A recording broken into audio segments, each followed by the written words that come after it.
Aloha again, beautiful souls. It's Karina coming to you from Hawaii, and I want to continue speaking regarding body dysmorphic disorder today and expand on the treatment options available and focus on what family members or friends can do to help someone you may know or love that is suffering from BDD or body dysmorphia. So, in my journey or quest to overcome this disorder and learn more about it, I discovered that, this disease or disorder, not disease, let me take that back, this disorder goes back to medieval times. So, that was very interesting to find out. I have to do a little bit more investigation on that, and whatever I discover, I'll make sure and share. And something else I also, that came across my eye today was that BDD sufferers can also or they are considered to have irregular vision processing. Now, I know what that is as a teacher. I looked that up, and dyslexia can fall under that category. So I really don't understand how that applies to BDD as much yet. I will investigate that further, but I think it has to do with, that your eyes are seeing something different than that's what's really there. So, I'll go over, I'll definitely dive into that a little deeper. But as we know, and I'm sure I mentioned in my previous videos, that but BDD can perpetuate other bad habits, especially dealing with eating disorder type behaviors like binging, purging, or anorexia. So while there are two different disorders, the BDD can cause some of the eating disorders to occur, and that's exactly what happened to me in my own journey with BDD. So I want to go over a couple things, and then we're going to talk about what the friends and family can do. So things I learned today, which other than what I'm doing, was like, one is to write in a journal can help a sufferer of BDD. Don't isolate yourself. Take care of yourself. Do take care of yourself and do things good that are good for you, or your body or your mind. Join a support group, which I have that available, and I will speak on that and later on in the video. And stay focused on your goals, or with work, or if you have something to do creatively, then go ahead and make sure you stay focused on those goals. So, and then learn relaxation and manage your stress, and don't make any kind of important decisions under distress or despair. So those were 7 things that I came across today.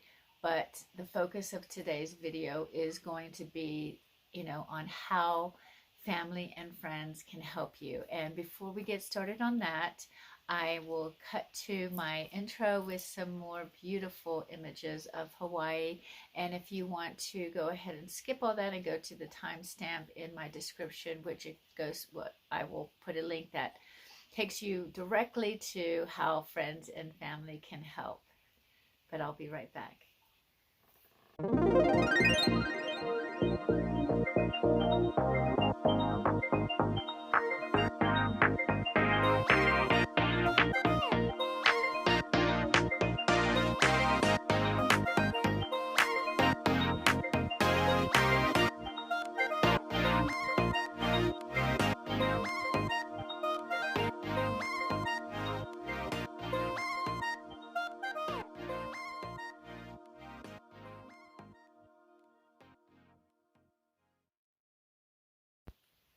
I hope you enjoyed that video of this gorgeous scenery in Hawaii. And I will go ahead and continue, though, of what, if you are a friend or family of someone suffering from body dysmorphic disorder, these are some of the things that you can do to help them in their journey to healing. So one thing, you need to accept their feelings. It's difficult for the sufferer to cope with their thoughts sometimes. So don't judge them as vain or self-obsessed. You don't know what they're going through. You don't know what they think inside their mind. So don't judge them in the sense of, oh, you know, they're vain or they need to look a certain way to be happy. That's not the truth. This is a deep subconscious, which then becomes conscious thought that can occur in a sufferer's head. And they can be obsessed with the negative of it. It's not a positive thing. So remember that when you think about what they're doing. Also, offer them space to talk, you know, offer them a chance to talk. You know, it's painful because of the embarrassment a sufferer may have for having these feelings, but talking can be the first step towards healing and towards getting help. And that comes next is help. You know, how can you help? Well, you know, look for treatment and other support things that they can do, especially you supporting them emotionally. You know, listen, reassure, be calm and patient, and don't assume anything of what they're thinking, and keep contact with them. Keep social contact. Don't shy away from them because you feel that they have this disorder and it may be a heavy burden on yourself. You know, if they're your friend and you love them or a family member, then you know, offer that help. And you can also, so you can give emotional help. But if you say you can't give emotional help, say you have a lot of issues or things on your plate right now, give them practical help. You know, research information about the disorder.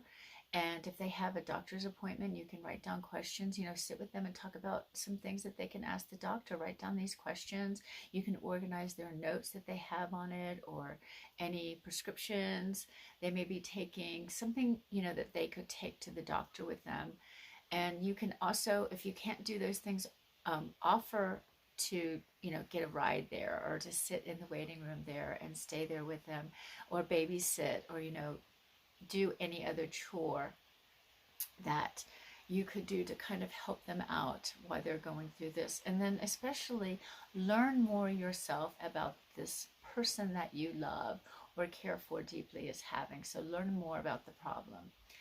The next thing that you could do is to celebrate any successes that they may have on a day-to-day basis. For instance, in my own life, I was an obsessive weight. I would weigh myself obsessively. And, you know, something like to celebrate, oh, you didn't weigh yourself so much today. That's great. You know, I noticed that. Or, you know, if you see someone grooming in the mirror all the time and they're working on trying to stop that, say, wow, you know, you didn't seem to really look too much in the mirror today. That was a great job. You know, I'm proud of you. So celebrate their little successes like that, because that boost will help them continue that good habit or behavior that's toward healing. And don't take things personally. This may be the more difficult of some of the actions that you can perform, because the BDD can sometimes withdraw from you or withdraw from social contact because they're feeling so down in their mind and they're trying to understand what is going on. And so they just shut down. So don't take that personally. That is not intentional. You know, understand that. And also looking and learning for their triggers can help. My triggers, I said, were definitely scales. So if I went someplace and they had a scale, it was almost like an urge for me to get on it. Even if I went to a doctor's appointment with my children, I would ask them if I could get on the scale. I mean, that's really should have been an eye-opening action for me of what a problem it was. So learn what the triggers are and try to help avoid those triggers. Mirrors, excuse me. Oh, I got a little frog in my throat. Mirrors can be huge triggers for people with BDD, and, you know, walking by huge glass windows, excuse me, try to maybe take their attention away from that. Hold on one second. I'm going to have to pause the video and drink a little bit of water. Wow, excuse that little interruption. I think I got my little cough under control, that little scratch in my throat. But, learn their triggers, big mirrors and glasses, going through buildings. If you see something like that coming up, try to get their attention, talk to them as you walk by. Bathrooms, things like that can be, believe it or not, a huge issue for someone suffering from BDD. Be consistent in what you do as well. Um, Sometimes a sufferer will ask, a lot of questions about how do I look? How does this look?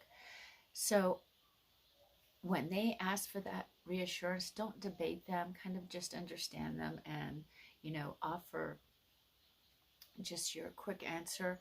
I think for me, that would be something like, if I say that, does this look good? Does this look good? How does this look? Just to kind of be honest, like, I love the way you look, or that looks wonderful on you. You look beautiful to me, or um, you're so bright and shiny. You just seem so happy today. Try to offer that kind of, consistency when you speak to them, because that's what you don't realize is the disorder they're suffering from is something that is occurring in them pretty much 24/7, and it's a constant battle. I know for me, even though I'm going through and doing all these things, it's pretty constant until I learn to get past it. I'm trying to break these patterns and rehearsing how to be this woman who doesn't suffer from this disorder anymore, doesn't let it control her. So it's 24/7 for me. So if I ask for little things of assurance, or ask again, like a BDD sufferer may, it's not to be annoying. It's not to be because we didn't hear you. It's, just a simple issue that we have within our own minds. And, don't debate, don't try to make a problem with that for them, because that's not going to help the sufferer at all. I hope that you understand that. It's like, kind of, don't talk down to them about what they're doing, because that's not going to help them stop what they're doing. What's going to help them stop what they're doing, a BDD sufferer, is giving them support and praise and celebrating all the good things that they're doing. So it's like a catch-22 there. You don't want to really focus on anything that is negative about their repetitive behavior, because that's not going to make them feel better. Instead, look for the little things that you can boost them up about.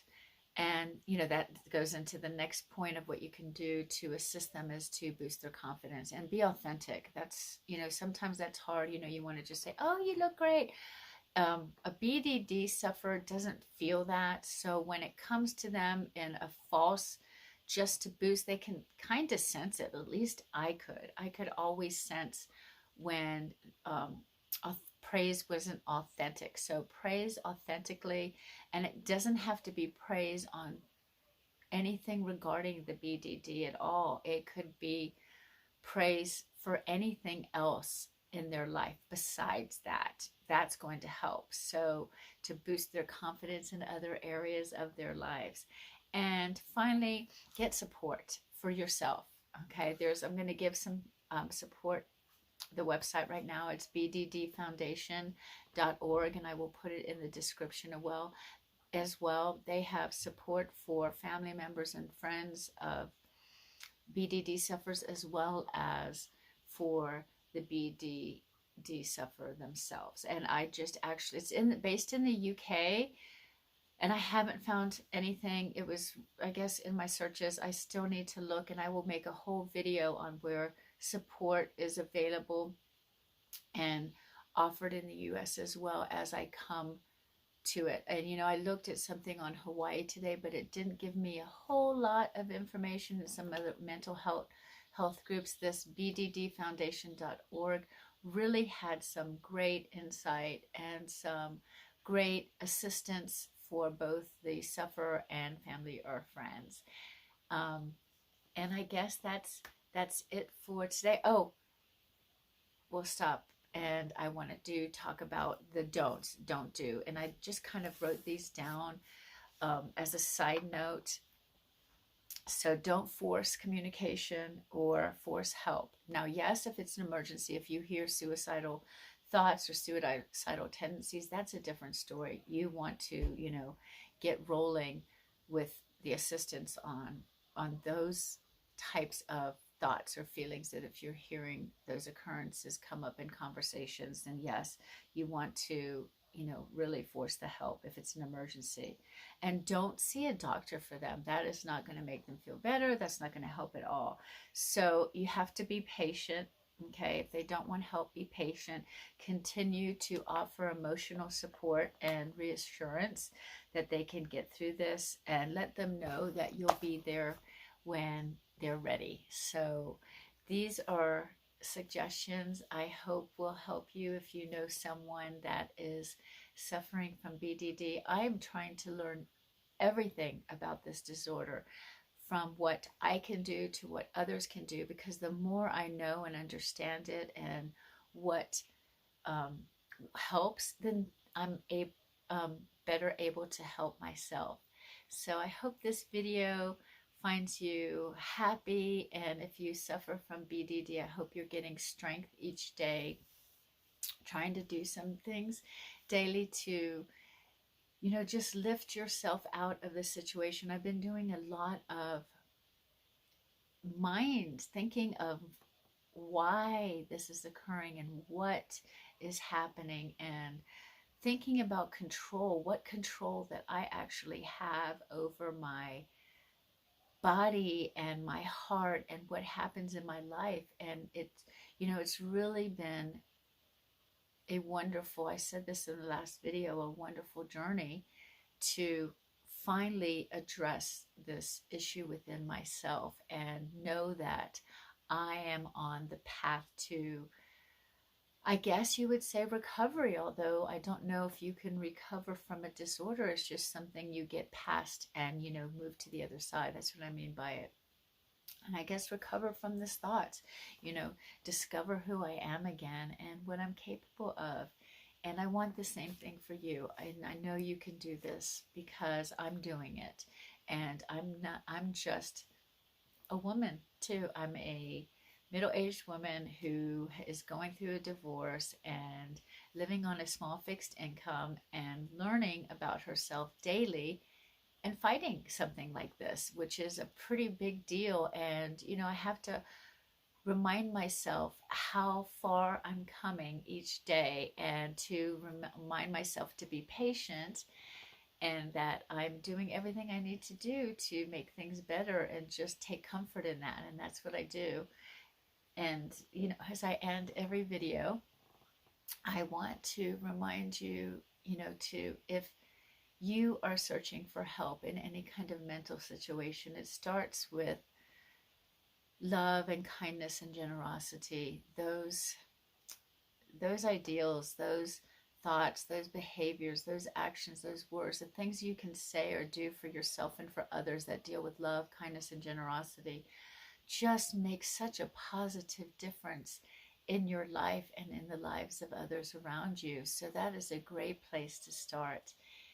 I'm going to end this video asking, if you like what you're hearing and you want to hear more, please subscribe to my channel and hit the bell to get notified, and like this video or leave a comment if anything I've said has been helpful. But I hope that if you do know someone who is suffering from BDD, or you're suffering it from it for yourself, that you've gotten the benefit out of what I'm sharing with you, because it's everything I'm learning and doing on as I go from video to video is really changing my life. And it's something I want to do for other sufferers out there. I want you to find the end of these thoughts in your head, because it feels great. It feels great not to think 24/7 the way I had been just a couple weeks ago. So until next video, which will probably be on different groups or organizations that are out there for free to offer support. You know, like the BDD Foundation.org is free, and they have groups, and I think they even have Zoom meetings. I'm going to look a little bit more into it to see what's available, because group support for both sufferers and their families, and talking and sharing and hearing other stories, to me, I think is going to be a wonderful addition in my own treatment. And I think that's what I'm going to be focusing on for the next week. And I will share that in another video. So, aloha again, beautiful souls. Until next video, have a wonderful day, afternoon, or evening.